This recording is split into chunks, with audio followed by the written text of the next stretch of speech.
What is going on, guys? In today's video I am doing an impromptu unboxing or partial unboxing of this Inno Wedge 660 from a Japanese company. Don't quote me. I went ahead and picked this up from REI in-store pickup to save a bunch on shipping costs, because I'm not sure how they would ship a TV for free, but this would be like $200 to ship. But you got your gloss black. It comes in white and red, if I'm not mistaken, and I got the gloss black version.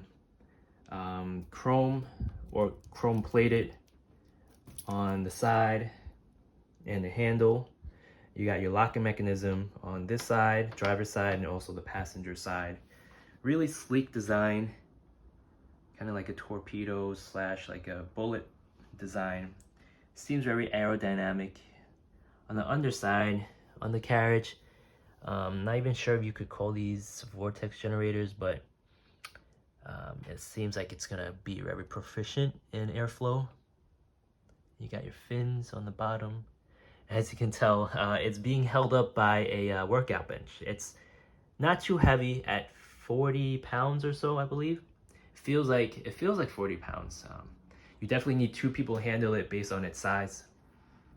Overall, here is the top portion of it. Excuse the limited space, but I think this video will be helpful if because I was looking on the videos online, and there are very limited videos on it.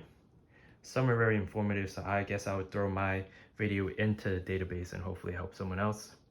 Saran wrapped, of course. I decided to leave it there, and then I'll go ahead and ceramic coat it before putting it on the car. So I'm gonna leave this on for a while. You got your Inno branding in the rear, a duckbill type of style here. Maybe for styling purposes, or maybe even for I don't know, for airflow purposes. But again, here is the back, underside, reinforced, I believe ABS plastic on the undercarriage, and plastic on the top, which keeps it lighter. I'm not sure if most cargo boxes are steel slash plastic or all plastic. So this is my first cargo box. And here, walking around, this is the product branding sticker. You got your, as you can tell, it looks pretty much, the black looks pretty much pretty good on every car. This is a Forester, I think. 660, that's a model name, model number. Gloss black, it holds 6 snowboards or 8 skis or 2 surfboards, either or. Ample, okay, so this is 11 cubic feet, like I mentioned, I think. Safety lock system. So, based on my research before purchasing the cargo box, if you open the cargo box and close it, but it doesn't close correctly, your key won't come out. So that's what it means by safety mechanism. That way, it prevents anything from falling out, or high wind situations prevent the cargo cover from lifting up. And single-handedly use, I think that should be okay. If you definitely need 2 people, I think, to mount it. From there, I think a single-handed use should be okay. And here are the exact dimensions. It's 80 by 33 by 11. So those are exterior dimensions. Inside, you're losing a bit of space.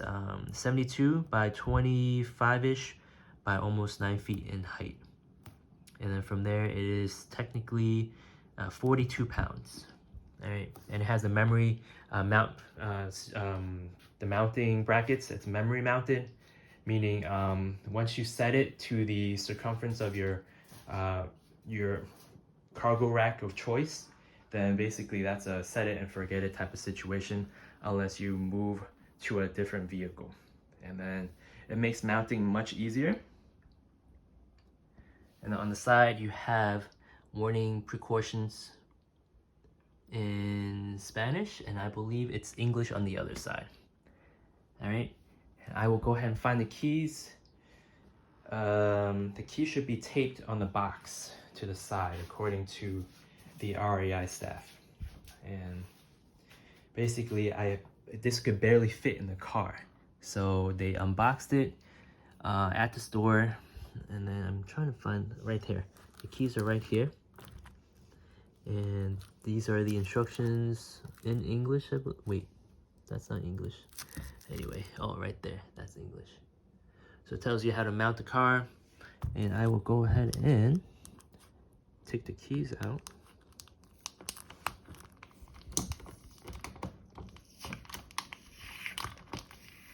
Now, I'm not quite sure what comes with the box. Basically, they're saying that nothing else comes with the box. The most important thing was the keys on the side. I made sure it was here before leaving. And then I'm gonna go ahead and take out the keys. Can't really do this one-handed, so I'll be right back. All right, so it comes with 2 keys. I will go ahead and unlock it on this side. Okay. And then that should be good. Actually, it doesn't, I don't think it comes out. All right, so when you're unlocking it, it doesn't come out yet. So it stays in place until you lock it in position, then it comes out. So because I have limited space here, I will go to the other side and try to unlock the box from the driver's side. Again, apologies for the limited space, but here you go. This is one of the keys. I'm gonna unlock it right here and then try to open it. I believe is that right? What is this thing right here? The button here. So I think this unlock, you see, there's a lock position here, and there's an unlock diagram right here. So I should be able to lift it, right?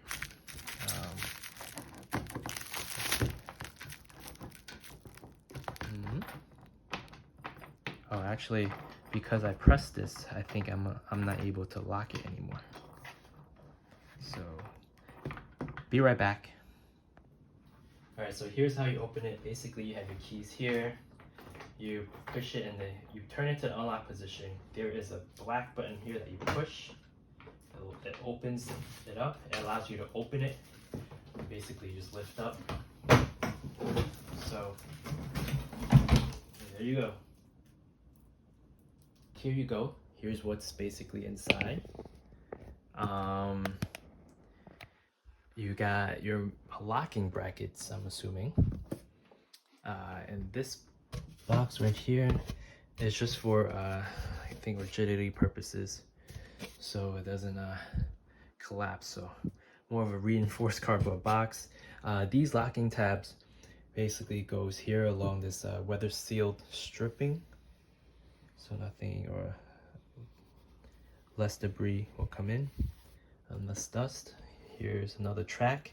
Along this track, here's another weather stripping, and over there, I believe, right there. Then you got your instruction manual, and overall, that's about it. 3 hinges, 1, 2, and 3 on one side, on the passenger side, and then your 3 hinges on top of here. So again, if you lock the cover, but one of these hinges doesn't connect, then you can't take out this key. So as of right now, the key is set.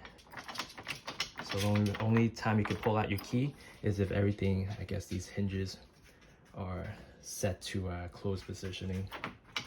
Right? And in order for you to open this box, cargo box, you have to press this key first. Right here. I mean, press this black button first for you to go ahead and press up. All right. But overall, this is very smooth in opening and also in closing. So it makes it does really make it easier for a one-handed use. I want to also touch up on what you can actually fit in here. So I'm going to set the camera down for now. This is how it looks like with the box opened up.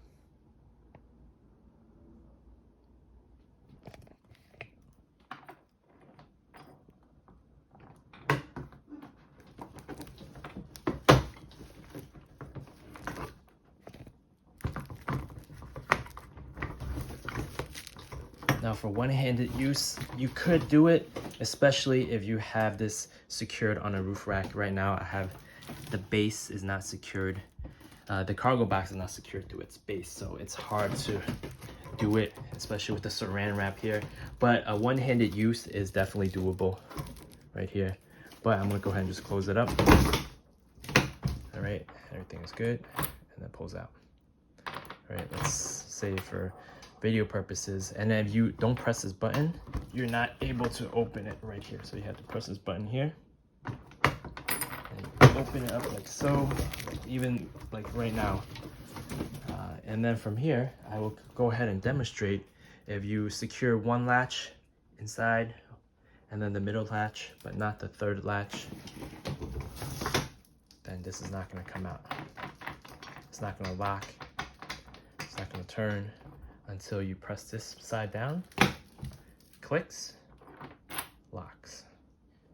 And let's say you wanna unlock it, but take out the key, you won't be able to. So the key has to be on, it'll be on here unless you lock it. So I guess that's to prevent it from you losing the key.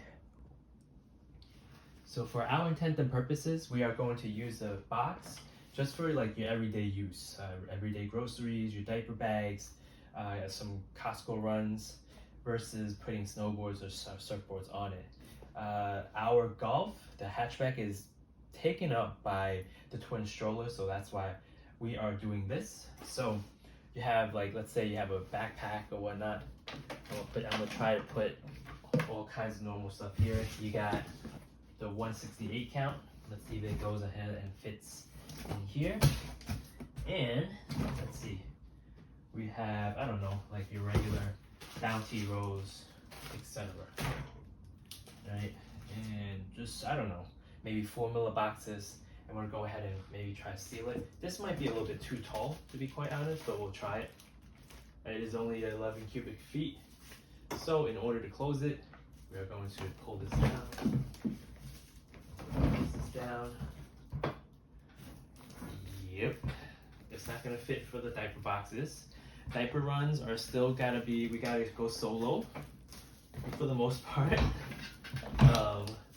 For this you could, for a diaper bag you could, for a duffel bag you probably could, but not this box right here, which is kind of disappointing. 11 cubic feet, that's what you expect. But again, I don't really want to haul a really big cargo box using the golf. But let's go ahead and try a different dimension. It might be a little bit taller towards the middle of the box. So we're going to try again, closing it. And see if it closes.